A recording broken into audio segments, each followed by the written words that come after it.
La Sichuan-Tibet Highway est le principal axe routier reliant la Chine à l'Himalaya. Par monts et par vaux, elle s'étire sur 2200 km jusqu'au toit du monde.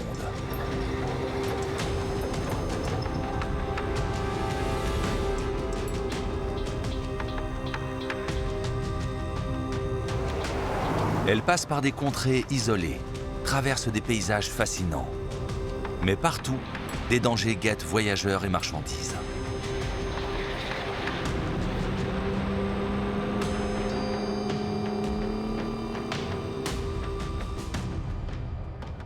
À 5000 mètres d'altitude, tout au bout de cette route légendaire, empruntée aussi bien par les camionneurs que les pèlerins ou les randonneurs, le bleu infini du ciel semble à portée de main.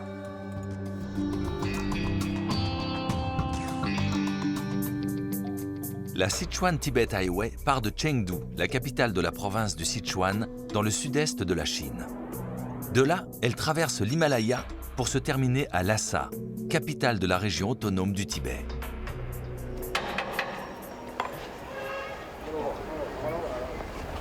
Ren Taiping et son collègue Shun contrôlent les pneus et les freins de leur camion. Ils doivent livrer du ciment à quelques 800 km, dans une localité située non loin de la frontière tibétaine. Ils ont prévu d'effectuer le trajet en 3 jours.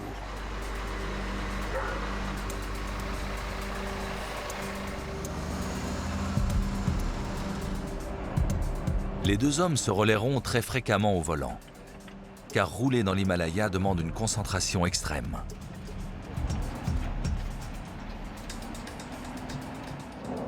La nationale 318 part du district de Tianquan et gravit le mont Erlang.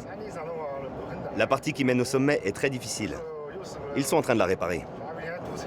En été, quand on est dans les embouteillages, on a surtout peur des chutes de pierre. L'hiver, le plus gros problème, c'est la neige. Elle complique beaucoup la conduite.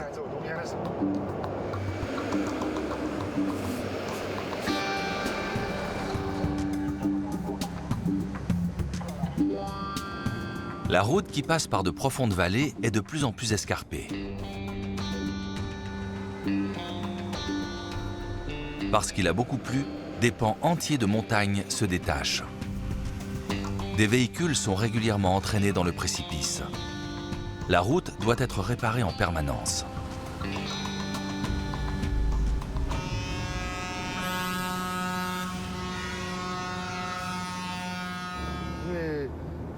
Les véhicules qui descendent sont ceux des Tibétains.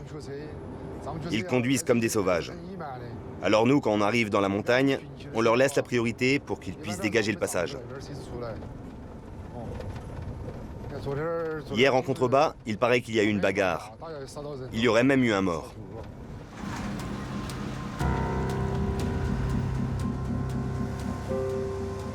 L'ascension vers le premier col est particulièrement dangereuse, car la route est à peine sécurisée. Ren Taiping préfère laisser le volant à son collègue Shun, qui fait ce trajet plus souvent.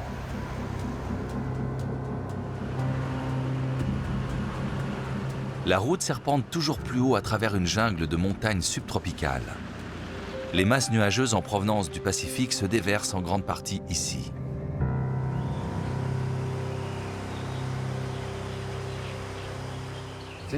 Sur toute cette partie, la circulation se fait sur une seule voie. Ils réparent la route. Et forcément, ça crée des embouteillages. Vous voyez, il y a encore un bon bout de chemin à faire avant le sommet.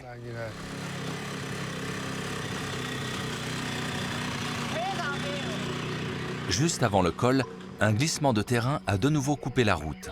L'attente va durer des heures.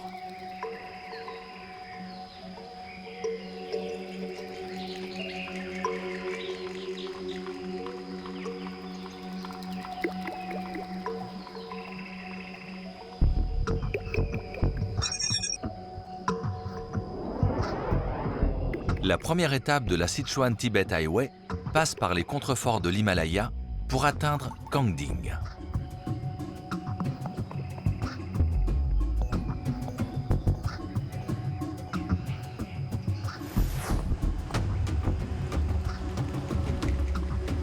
La première montée vers le mont Erlang est l'un des tronçons les plus dangereux de tout l'itinéraire.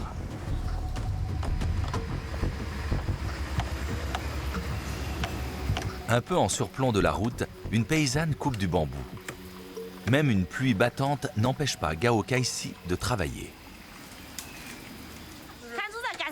On ramasse des bambous pour faire un abri. Après, on y installera une statue de Bouddha.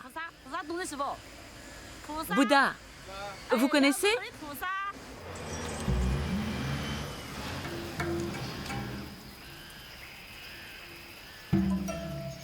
Avec quelques habitants du village tout proche, Gao Kaixi veut terminer la construction d'un temple provisoire au-dessus de la route. Il devra protéger des accidents non seulement les habitants de la région, mais aussi les voyageurs de passage.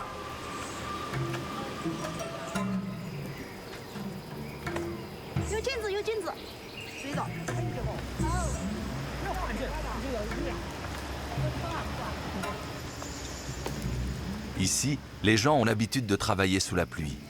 Dans cette région brumeuse, le soleil se montre rarement.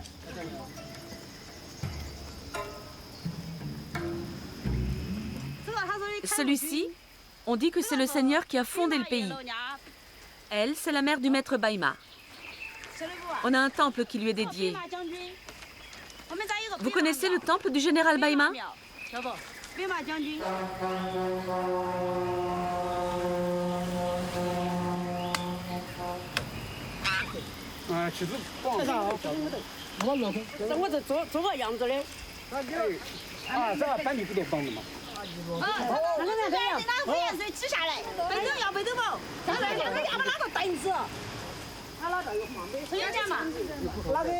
S'assurer ainsi la protection d'en haut est chose courante dans cette région, sans doute parce que le danger est partout. Il y a quelques années, 10 000 personnes ont péri dans un séisme qui a ravagé toute la province du Sichuan.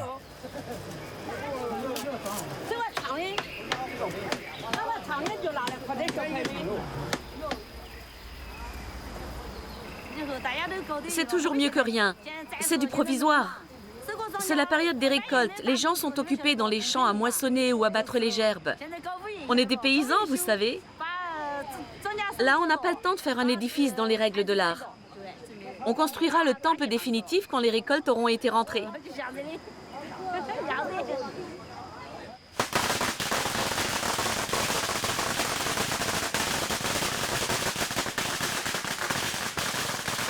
Des pétards sont tirés pour inaugurer le temple.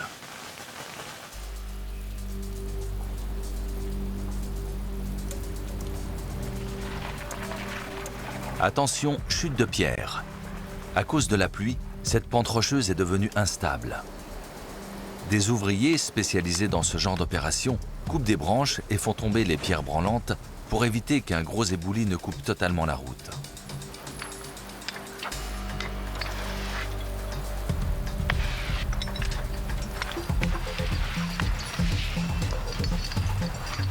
Parfois, les services routiers parviennent à sécuriser à temps les endroits dangereux. Mais sur ce tronçon, ils arrivent souvent trop tard.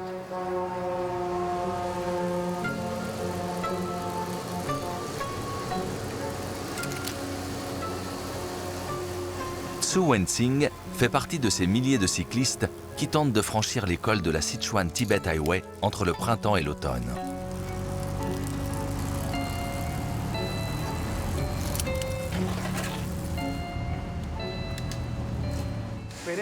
Ici, c'est la liberté totale. Je pédale à mon rythme. J'accélère, je ralentis, c'est comme je veux. Et sur la route, on se fait des amis. On rencontre des gens qui partagent la même passion et on peut décider de rouler ensemble. C'est vraiment le bonheur. On va tout faire à vélo, jusqu'à Lhasa. On compte pédaler entre 3 et 4 semaines, et on prendra 2 ou 3 jours pour se reposer le long de la route.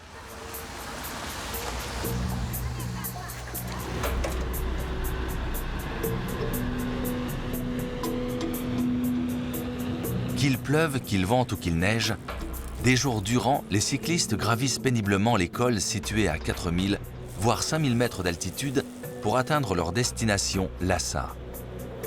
Parce que les dénivellations sont importantes et que le danger est grand, la Sichuan-Tibet Highway est une sorte d'épreuve du feu pour certains membres de la toute nouvelle classe moyenne chinoise.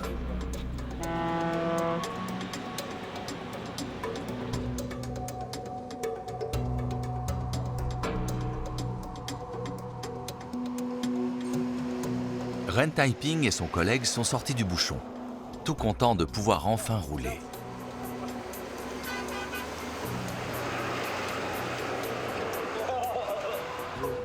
Une voiture en panne, ça provoque un embouteillage qui peut durer une demi-journée, voire une journée complète. Le danger est permanent. On doit tous être prudents.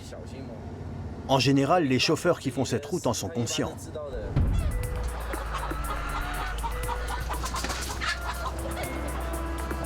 Sur cette route, il faut faire attention aux glissements de terrain, aux chutes de pierres et aux zones mal sécurisées.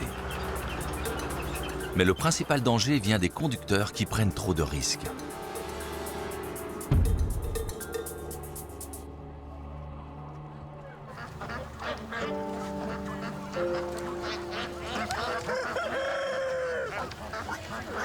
Un chargement de volailles s'est renversé.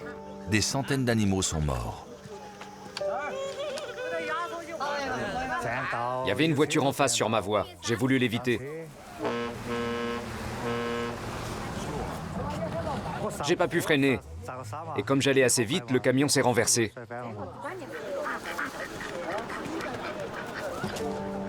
La femme du chauffeur tente de sauver ce qui peut l'être. La famille avait consacré une année entière à l'élevage de ces volailles.